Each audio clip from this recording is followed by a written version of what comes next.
So, that's right. Hello, how are you? I'm good. How are you guys? Yeah, good. We've been busy on sleeping away. So we have a couple of questions for you. I think, Beth, were you going to start with the questions? Was I going to ask? Yeah, so we know that you're a dietitian, and there's loads of controversy recently on Twitter about this particular type of food. So we wanted to ask, what is your favourite type of donut? Chocolate, definitely. Chocolate sprinkles or chocolate in the middle? This is quite important. Chocolate on the outside and chocolate in the middle. I don't think they do that very much, but double chocolate. Okay. Nice. Heavy on the chocolate. That's good. Yeah. Like that. And I was going to ask you, where is your favourite place to eat, or your favourite food? I don't really do favourites. I just love absolutely everything. But if I had to pick one, it's going to have to be Thai. I love Thai food. Oh yeah, good shout. Anything with lots of curry and spice and flavour. Brilliant. So if you're ready to share your slides, we'll disappear. So share screen. Yeah, should pop up. Hope it works. Can you see my screen? Yeah. There we go. We'll leave you to it.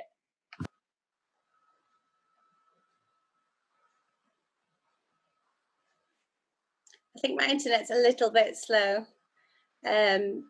Oh, typical. Is it on? It's fine. We can see it. Yeah. So my name's Nusrat. I'm one of the dietitians in the Diabetes 101 team. Today I'm just going to talk a little bit about carb counting. It's a very not easy topic, I guess. So I'm going to give it a go, and there's a lot to cover. So I'm probably just not going to go into a lot of detail, but I will go into just keeping it brief, basically. So part of the team, so carbohydrates counting 101. So what am I? I'm a diabetes dietitian, but I also have done various other things, worked in the NHS for a long time. Before this year, I've gone a little bit private and freelance, and I'm trying my hand at running my own business. Did a sports and exercise nutrition course, so great presentation, Sam, really liked it. Lots of interesting points, and yeah, it's a massive issue, and it's something that I'm keen to work on with anyone who's interested in diabetes, is sports and exercise. That's me on Twitter, so if anyone does want to follow me. So cracking on, because I think I've not got long. I'll just set my timer and then I don't go over, because I know what I'm like. I'll just talk for hours. So what are carbs? I mean, I'm hopefully preaching to the converted and you all know exactly what carbs are. But just to let you know, it is one of the body's main sources of macronutrients for energy. So it's up there with carbohydrates, fats and protein, and it provides with a lot of vitamins and minerals. There's lots of, it's in lots of foods, and there's a few examples there, good and bad, I guess, of healthy and non-healthy foods, but they're all carbs. All carbohydrates are broken down into glucose or sugar into the body. This can happen at different speeds, and it can be take time depending on what foods are eaten. We'll go through that a bit later, but generally it is broken down into glucose in the body. It enters into the body, and I'm sure, as most of you will be diabetic, or parents of diabetics, or carers of diabetics, or people with diabetes, you will see that you will need insulin. So to help that sugar or glucose enter into the cells, we need insulin. So hopefully, with you looking at carbohydrates from a diabetes point of view, either carb counting or taking into account the food you're eating, insulin is needed to make sure the glucose enters. And if there's not enough insulin, there won't be enough, the cells are not going to be able to take in that glucose, and you may get the symptoms that I think we've already all talked about earlier. So hyperglycemia, or if you've got too much insulin, you might have hypoglycemia. I'm not going to go into all of that, so carry on. But majoritatively, it is used for energy. And as Sam was talking about exercise earlier, you often need glucose for energy for sports. And if you're doing sports, you might use the glucose a lot quicker because your muscles are using that. And then you still might use them afterwards because your muscles are still trying to recuperate any losses. So, carbohydrates are really important as part of a normal healthy diet. And government would recommend having at least one at each meal, ideally a healthy small portion of carbohydrates at each meal. So talking about carbohydrate counting particularly, I guess, so that is what we're talking about. And carbohydrates is carbohydrate counting is a way of making sure that you are managing your diabetes. So particularly for type 1 diabetes, some patients with type 2 might be taking insulin. This doesn't quite work as well, and it does need you to be speaking to your diabetes team to get an individualized plan. But for anyone who is out of the honeymoon period and has type 1 diabetes, then carbohydrate counting can help you make sure that you match the foods that you're eating to the insulin you're taking, and therefore the cells will take on that glucose, and you can then use that for energy and continue to live a normal, healthy life, hopefully. So the aim of that, like I say, carb counting, is to match your quick-acting insulin to your carbohydrate intake for type 1s. Sometimes people with type 2 might be on longer insulins, and they still might need to have regular meals to make sure that that insulin doesn't cause hypos, etc. So it is important to make sure that we are looking at carbs from a type 2 point of view, awareness rather than carb counting. And then this will hopefully allow, if you've got it right, for optimal glycemic control, because you'll be matching your glucose and your insulin and hopefully not having fluctuations on a brilliant day, on a fantastic day. Obviously, we're aware that things are never as easy as they seem with diabetes. So glycemic index, hopefully you've all heard of this. So this is what I was saying earlier about how foods are either absorbed quickly or slowly, and what we call that is glycemic index, or GI. This tells us how quickly the glucose is released from the foods and how quickly the body absorbs it. So, and this can be affected by many things, including the fats and proteins in the meal. So something can be made lower GI by adding either fat or protein. So I'm sure anyone with type 1 diabetes will know that if you have something with a high fat meal, it can affect the way that insulin reacts, and it can be different every time. You know, it's difficult to get a pattern. So just I've drawn a little diagram there, just explaining. That's like a peak though, so it will drop. So fast acting will raise your sugars very quickly, and lower GI foods or super slow carbs will be a lot slower. There are medium GI, so some things might be medium, and depending what you're adding to the food, you might make it more or less high or low. So again,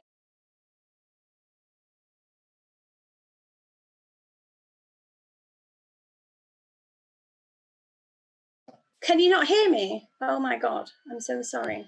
It's okay, we can now, Nusrat. Oh, you missed Right. anything? No, it was for like 2 seconds. I think we could okay. see someone hoovering in the background, so we had to ask people to mute, so that's fine. Sorry. Fantastic. I thought you didn't hear me. That's lovely. No, that's fine. Brilliant. So yeah, so that's glycemic index, and depending on the foods, like I say, you will see a peak and it will come down. Lovely. So what should you be counting? So you should be counting anything that's got carbohydrate in it. And usually people will count, especially if you've got type 1 diabetes, you'll count in grams, and you'll count, if you've done Daphne, a lot of trusts across the country offer something called Daphne, and you will count in carbohydrate portions. So 1 CP or carbohydrate portion is usually about 10 grams. And as a starting point in most type 1 diabetes patients who don't have any insulin and you're out of the honeymoon period, you would usually use around the 1 unit to 10 grams. This is very dependent on everyone. And, you know, some people might need more, some people might need less, and it depends what else you've got going on.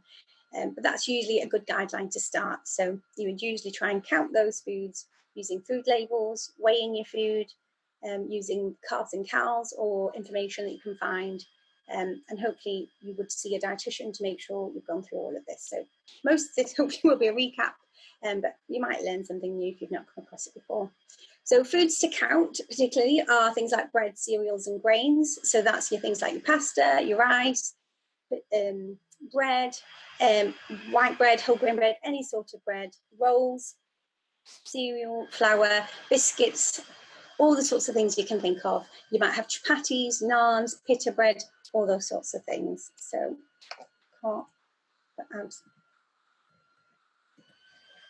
you've also got your starchy vegetables. So those are things such as potatoes, you've got yam, plantain, you know, cassava, fufu, barley, gari, anything like that. So all your kind of really starchy vegetables, you would count those. You would also count fruit. So fruit will be counted because it does release sugars, and depending on the type of food and how much fiber's in it, again, that GI comes into play. It might be that some things are released quite quickly and other things are released quite slowly. So fruit juice would need to count any sort of fruit that's got quite a lot of sugars in. Dried fruit, any sort, would also need to be counted. Things like mangoes and anything that's particularly quite rich and sweet. Things like tinned fruit will be in there.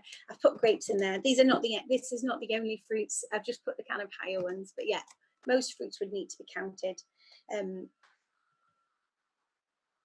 Things like dairy products. So anything with milk in would usually need to be counted, particularly these sorts of foods. So you can see things like milk. I've got things like latte and hot chocolate, which I'm not sure how much access we've been getting recently, but hopefully shops are back open now. Things like rice pudding or kheer or any sort of kind of Asian dessert that might have milk in it.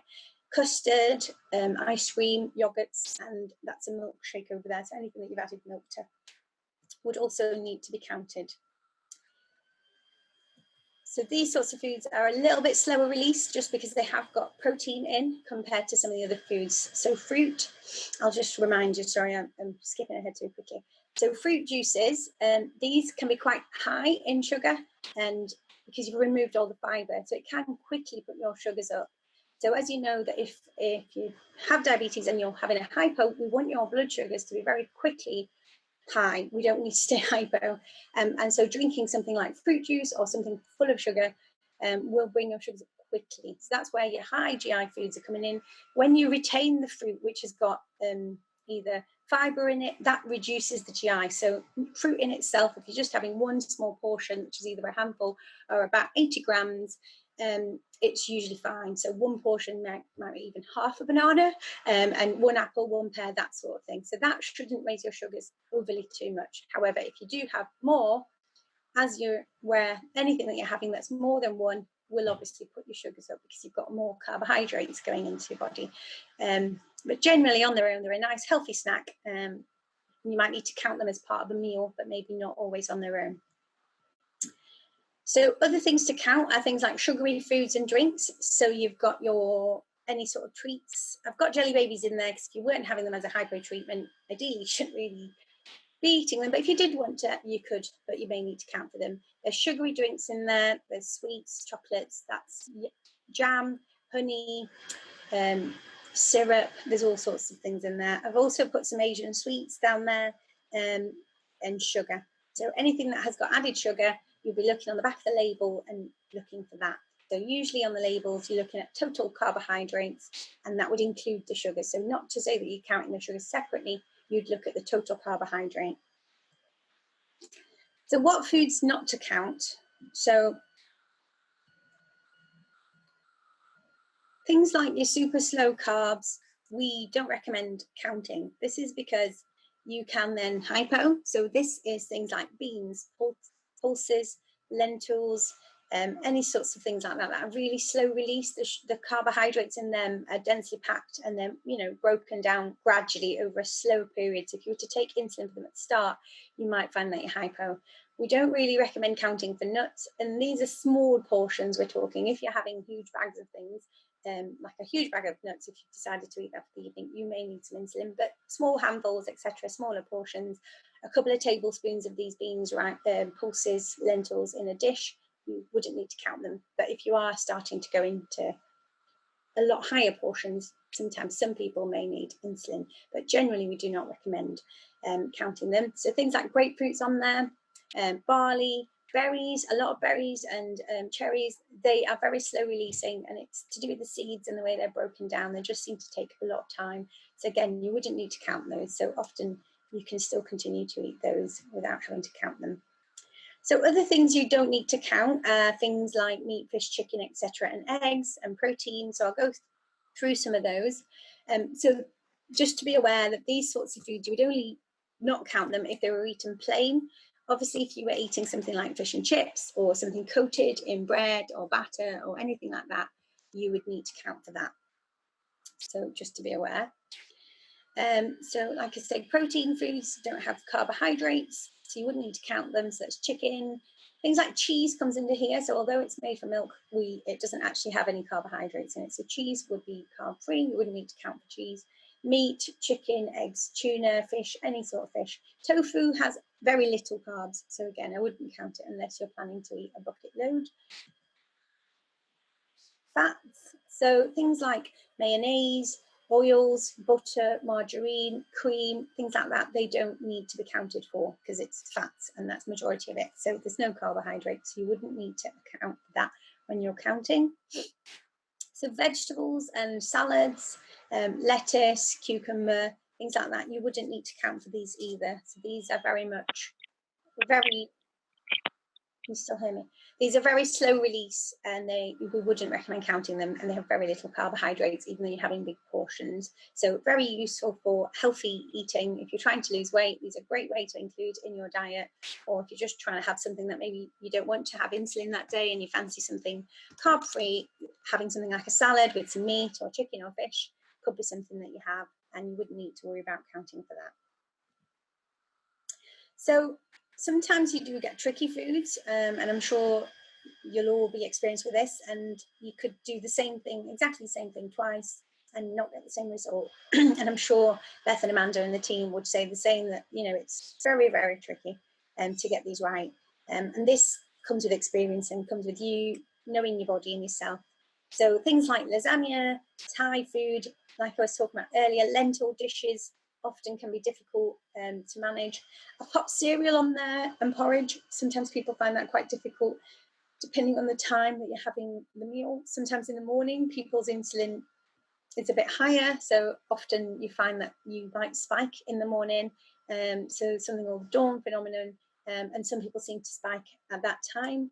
Fish and chips I've put on there because, again, it's that protein, high fat. And same with pizza, high fat. And sometimes other pasta dishes as well. So there might be loads of other examples. I've just picked a few just to kind of highlight. And Thai food, often because of the cream and the kind of coconut milk, etc., that they put in. So you might find that if you do take all your insulin up front, often people report that they will hypo a couple of hours later. So this is what we call the tricky foods, because it's, you know, it's not as easy as it says on the tin. You can't just have, you know, 50 units of insulin or 50 whatever. You need to be able to match it up differently. So some little tips for tricky carbs. So what you can do in this, I would say in general, would be a good idea. Obviously, I'm not an expert on insulin, and I'm sure nurses, if you want to speak differently after, do let me know. But it's always advisable to speak to your diabetes team. But often giving insulin a little bit earlier, so 10 to 15 minutes, we know that insulin doesn't work as fast as it says on the tin. And so often just by taking insulin a little bit earlier, 10 to 15 minutes before meals, as much as you can, obviously, you can't expect you to do that 100% every time for every meal or snack. But where you can, if you can take it 15 minutes before, that will be lovely. And sometimes that just captures those foods that are a little bit fast rising quicker. So doing that can help. So that might be for your cereal or your porridge, etc., or any sort of food where you know that you spike a little bit. Sometimes taking it even earlier than that can help. Oh, my timer's going up, so I best hurry. And some people may even need to give it half an hour before. If anyone's been pregnant and has been through gestational services, I'm sure they'll be aware that we often do ask them to take their insulin quite a lot earlier, and even earlier than that. So the super slow carbs, again, we don't want you going hypo. So sometimes the way to do that might be to give half your insulin at the start, or 50% if you're pumping, at the start of the meal, and then maybe halfway through you may give 50% more. And that's a good baseline to start. And that's not saying that works for everyone. I'm sure some of you will be shouting to say that doesn't work for you, but everyone's different and you need a starting base and then you just monitor. So we're trying to keep an eye on it. And when you're eating your favourite foods or the sorts of foods that doesn't work, you just change the split round and try different ways. So if you need to try next time, you might try 40% and then 60, or you might try 30, 70. It completely depends on you. Again, if you're getting stuck on the same sorts of foods, please do speak to your diabetes teams and your dietitians for support. Other things that are tricky, as we said, were the high fat meals and protein. Other things that you can try is, I said the same thing. Same thing for high fat meals as well. You could try that, or sometimes maybe even a few hours after. So half at the start and half a few hours later. The earlier, was halfway through the meal for the super slows. You want to give it at least half an hour. Halfway through the meal. Apologies. And then, for your higher fat meals, you may want to think about giving it a few hours later. For pumps, if you are doing this, there's various things, and obviously there's lots of pumps coming out and there's loads of different functions and they all have different names. So this is just a brief overview.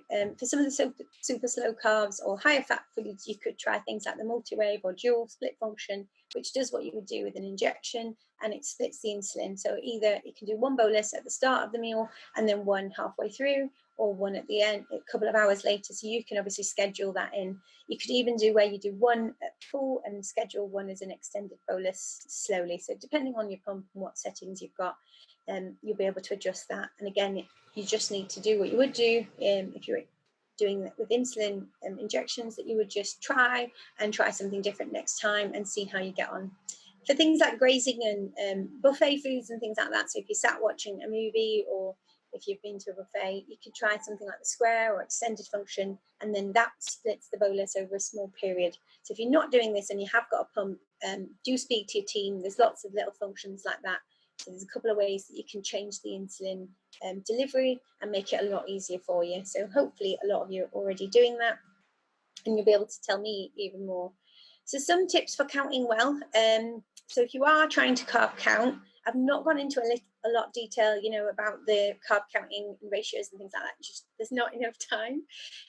But I would say for making sure you're using kind of anything to kind of help you do as best as you can. So Carbs and Cals is a really good resource that's out there, and I'm sure most of you have hopefully seen that in most departments or anywhere. So they have a book, they have more than one book.